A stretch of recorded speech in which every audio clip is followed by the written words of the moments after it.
Hello everyone, today we are going to learn basic Microsoft Word tutorial how to delete a page.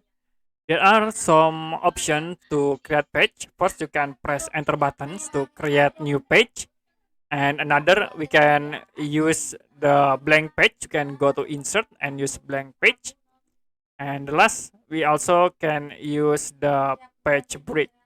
So in here we have the for page, and if you want to delete a page, you can active for the paragraph mark. You can go to home tab and then click this icon paragraph mark.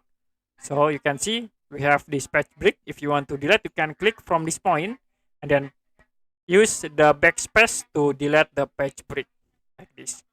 I will delete again at this point page break. You can use backspace to delete the page break. And I will use again, like I will click on this point. You can press delete button to delete the page break. Okay, that's it for a basic Microsoft Word tutorial how to delete a page.